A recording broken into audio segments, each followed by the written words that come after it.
I led teams while serving in a Special Operations Support Communications unit.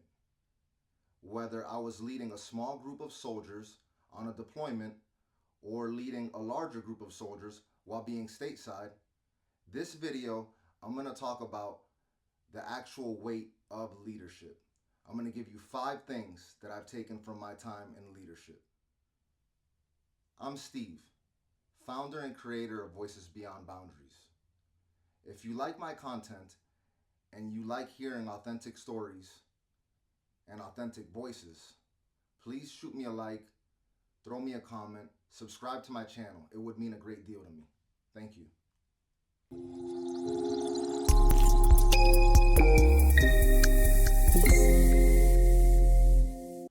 The real weight of leadership.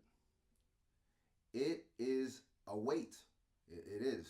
Leadership is just not a title. It's not one of those things that you can actually take on and take off, or, something that you can do part-time. It's actually a lot of responsibility.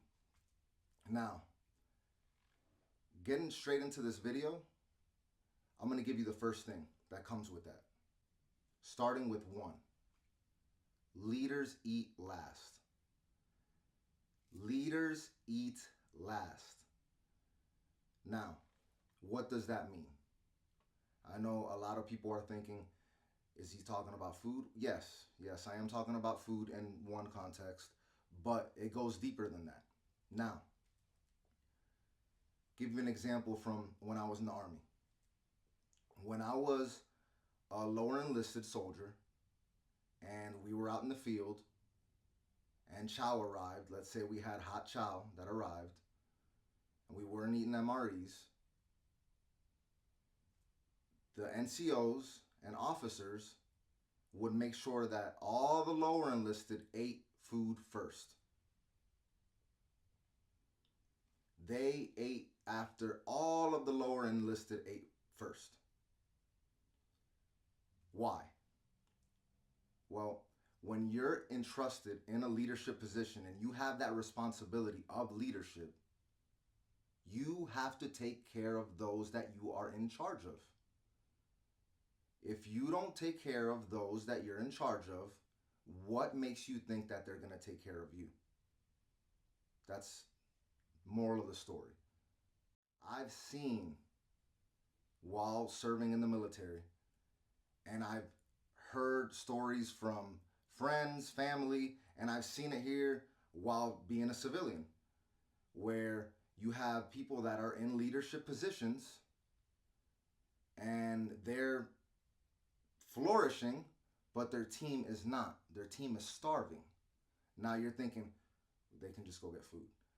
This is why I said in certain contexts it can mean food, but in other contexts it could mean attention and actually getting their props. As a leader, it's not about you, it's about who you're in charge of. So if you're getting all the accolades and you're basking in that and your team isn't, you're wrong. Your team is starved for that while you're getting that. That is not the answer. And this is what leads to resentment. This is what leads to poor performance. This is what leads to non-communication and overall just a bad environment overall. Hunger isn't always about food. Second thing, the dirty work principle. Do the dirty work. Leaders have to do the dirty work. Just because you are in a leadership position does not mean that you are exempt from taking out the trash. It does not mean that you are exempt from cleaning a bathroom if that happens to come up. During my time in the military, if we had to get things cleaned, we had to take out the trash, we had to cut the grass, we were out there. We would help, because guess what?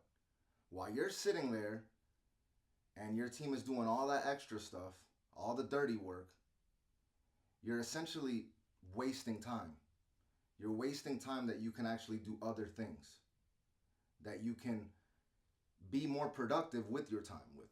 What's funny is we would come back from a deployment and you would think, okay, we're going to be doing this, that, going to train, going to do that. Yes, that would happen. But right after we'd come back, we'd be on duty to cut the grass, mop the floors, do that type of work.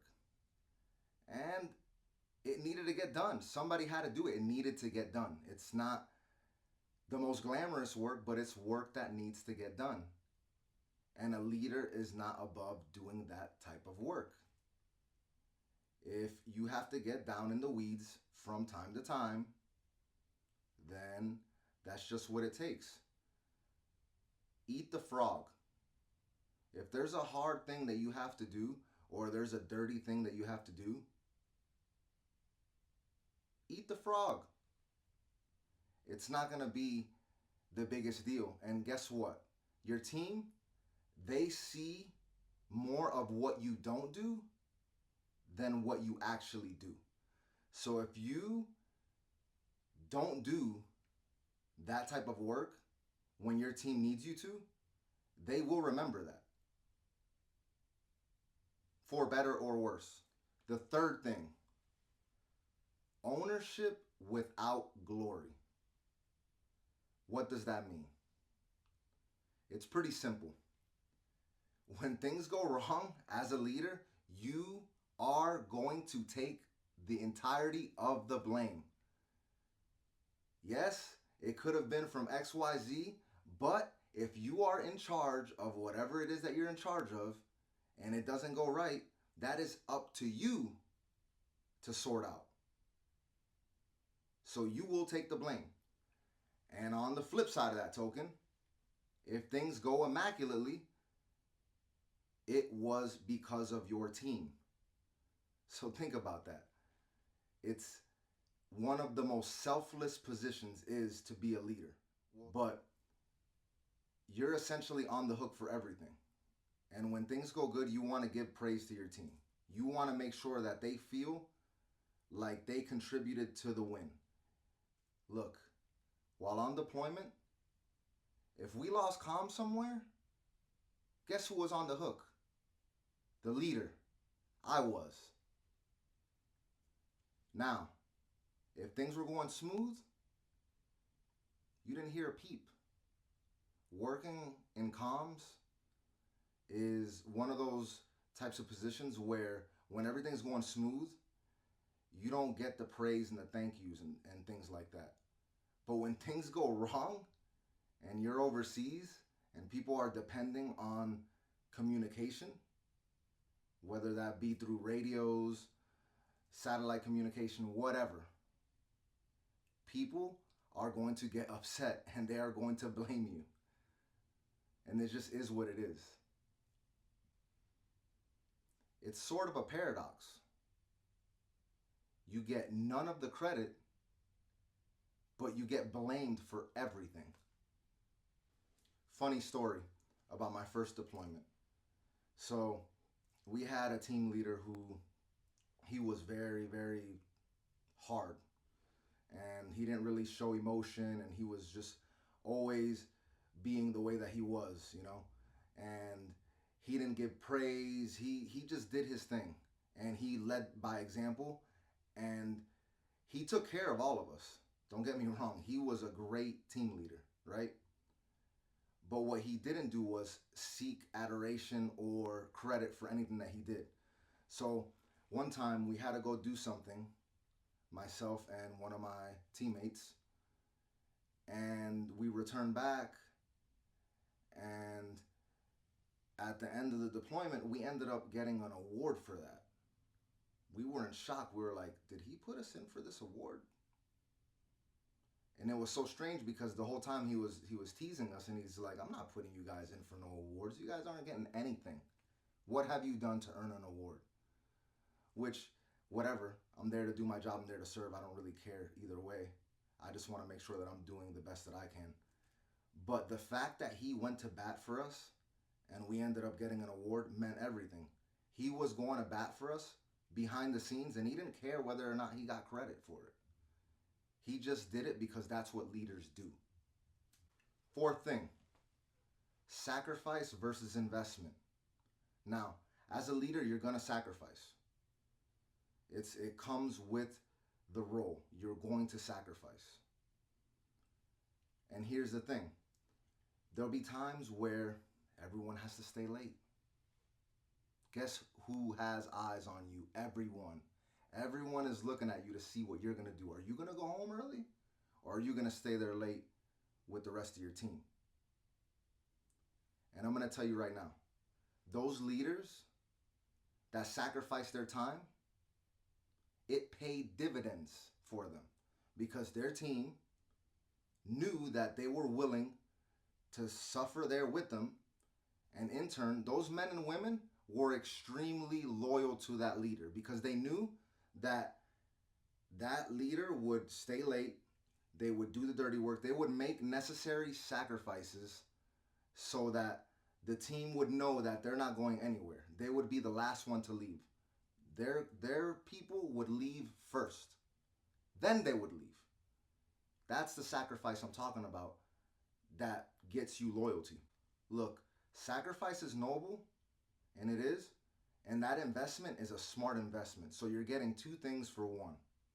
Sacrifice your time, go to bat for your team, care for your team, serve your team, and it will ultimately serve your mission. If you take care of the people that you're in charge of, they will take care of you. If you serve yourself and then you're complaining about everyone else,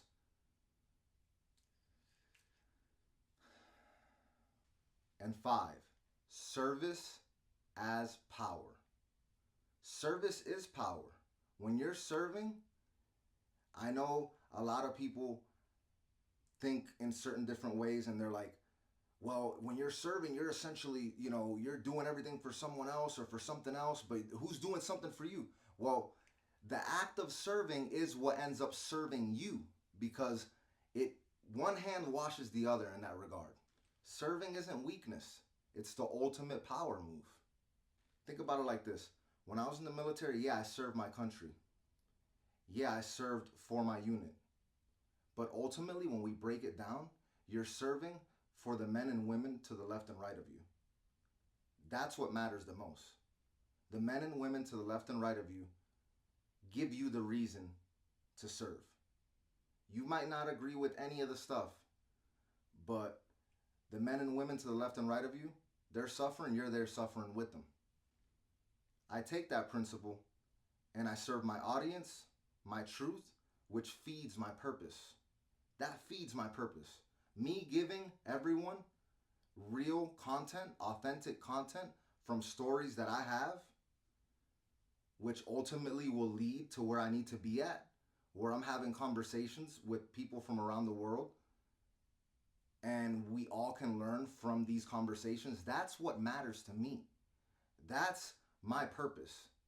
That is what I want to do. I want to serve in that way. It makes me feel great to serve in that capacity. Look, if you're not serving something bigger than yourself, you're just managing. As I said in the beginning of the video, leadership is not just a position or title. It's weight.